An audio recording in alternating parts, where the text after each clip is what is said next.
Welcome to this module on Google Cloud Resource Hierarchy. In the previous session, we explored cloud computing fundamentals and created our Google Cloud account.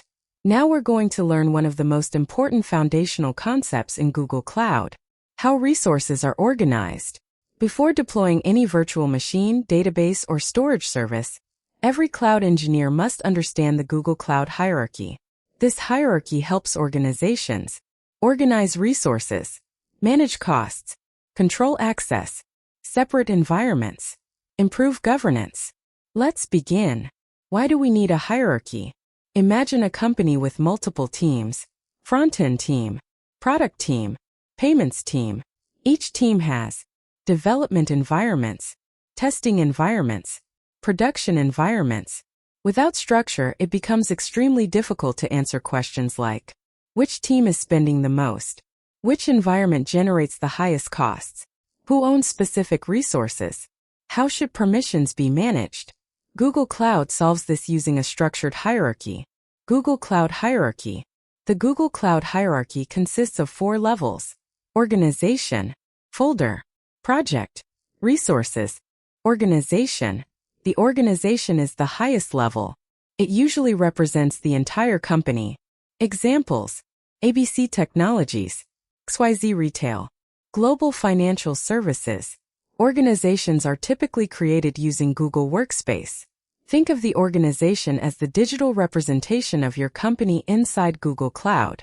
Folders. Folders help organize resources. Common examples include environment-based, development, staging, production, or department-based, engineering, finance, marketing. Folders are optional but highly recommended.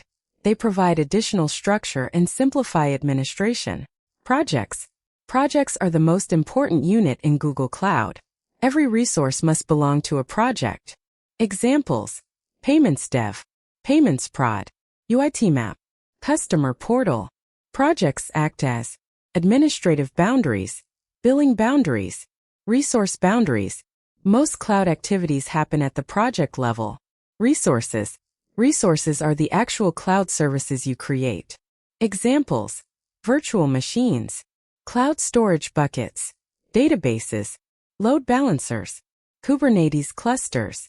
Resources always reside within a project. Real-world example: imagine an e-commerce company. Organization: XYZ Retail. Folders: development, production, projects, payments app, product catalog, customer portal. Resources: VM instances, storage buckets, databases. This structure makes ownership and cost tracking much easier. Conclusion: in this session we learned why Google Cloud uses hierarchy: organization, folder, project, resource. In the next module, we'll learn how projects and billing work together to provide visibility and cost control.